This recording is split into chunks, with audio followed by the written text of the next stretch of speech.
Hello all, welcome to my channel. Let's continue with the C Sharp interview series. And in the previous class we discussed about records in common type system, and now we will be talking about anonymous types. So let me tell you with an example what is an anonymous type. For example, if I create a class called person, so see now I'll create an object for this class person.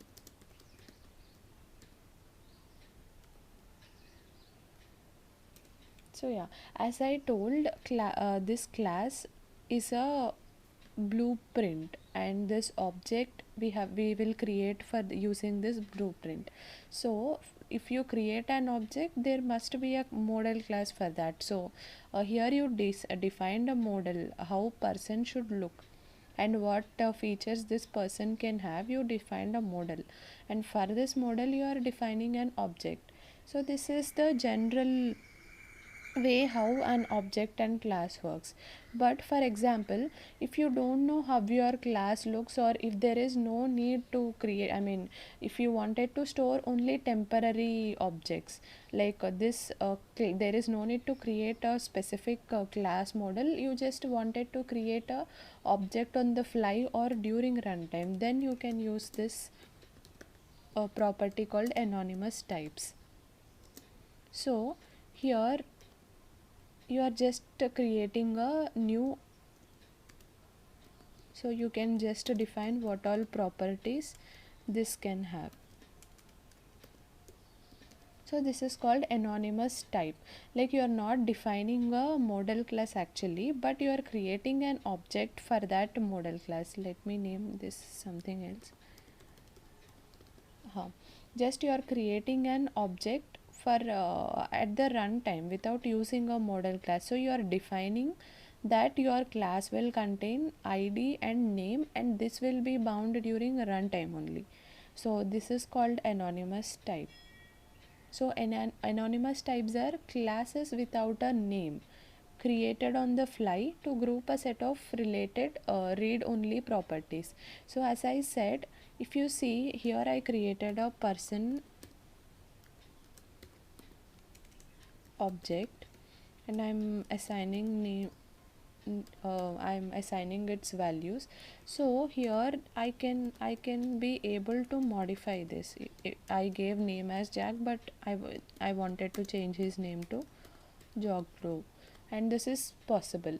So these classes are mutable, but whereas anonymous types, the objects that you created during runtime, these are read only properties, you cannot change them. So these are immutable. So if you see, it gives error. So anonymous types values are read only types. So if you wanted to save some read only and read only properties, and which will be temporary, or you wanted it to be during runtime, then you can use anonymous types.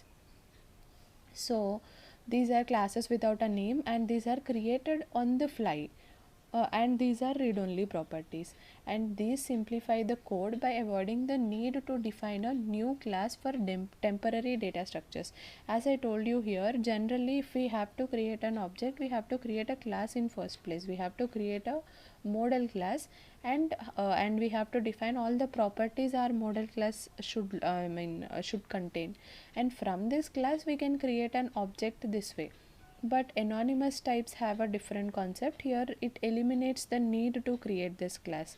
So you can just create this one line would be sufficient. Now if I write only this one line, our requirement will be done.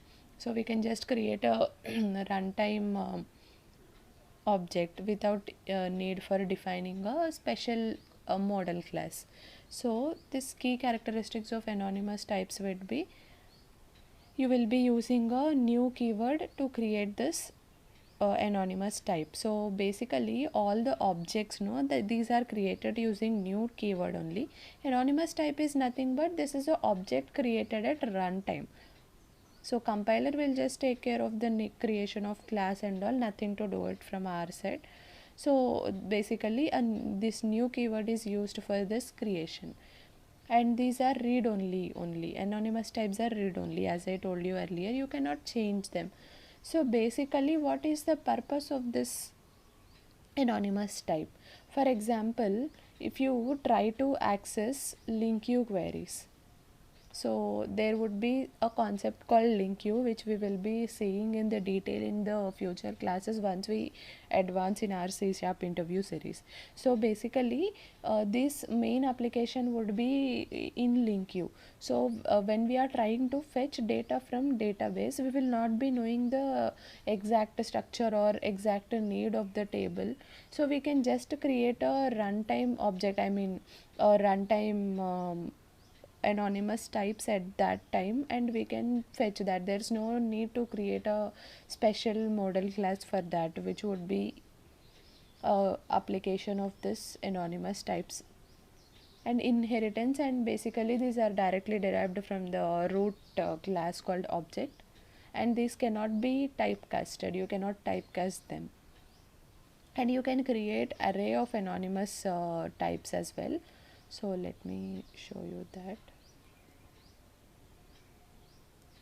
So it's nothing, it's the same thing, right? So I'll create this employee array only.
So yes, this is the array of objects. So basically this is nothing, just we are creating a array of runtime objects.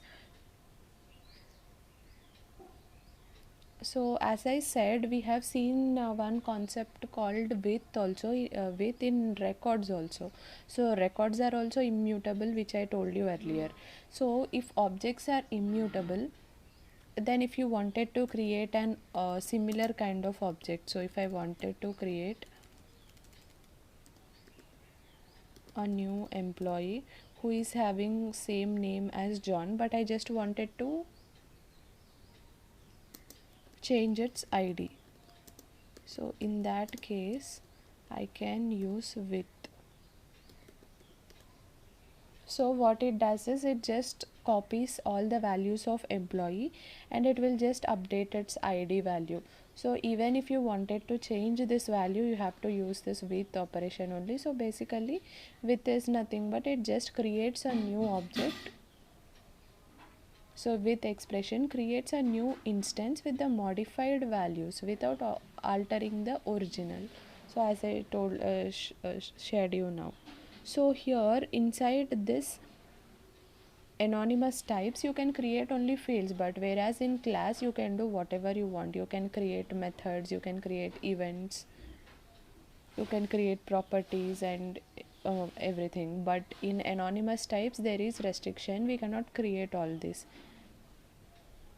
So it also follows strong typing. So now basically let us reiterate what we learned. Anonymous types are nothing but these are the models created during runtime, and these are immutable. So these are immutable, and it just creates the need for creating a a separate entity for model classes. So basically it's a small concept only. We are in the series of common type system. So we have seen records, we have seen classes, and now we are talking about anonymous types. So next let us continue with the generics. So this is another concept in common type system. So what do you mean by generics? So let me show you an example.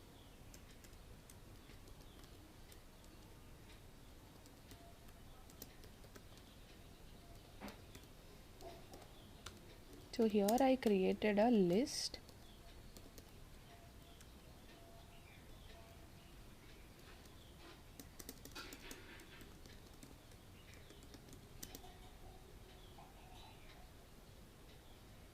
See, now if you see this, here I declared two types of list. Okay, so in, okay, let me show you first array list. So in array list I'll try to add one.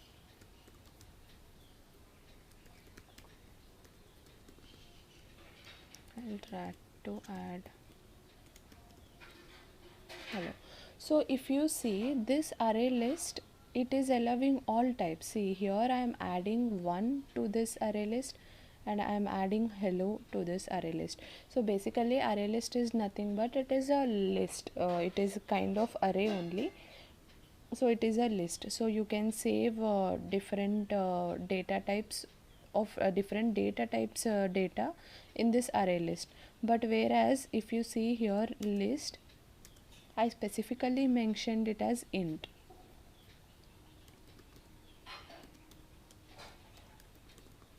So I'll try to add one. This is fine. I'll try to add. So if you see here it is giving me error.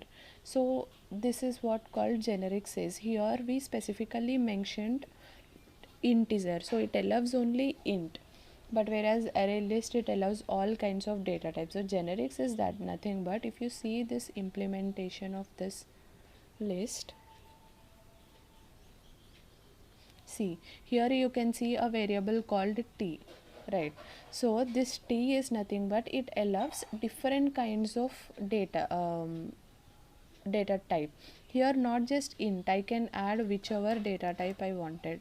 So if I give here string, so it allows only string. Now it is giving error near int, it is allowing hello. So this is what generics means. So generics allows you to create code that work with different types of data. Generics introduces type parameters represented by t variable. These placeholders are replaced with specific data types like int or string when you use them generic, when you use with generic class or method. As I showed you here for list, there is a variable called t.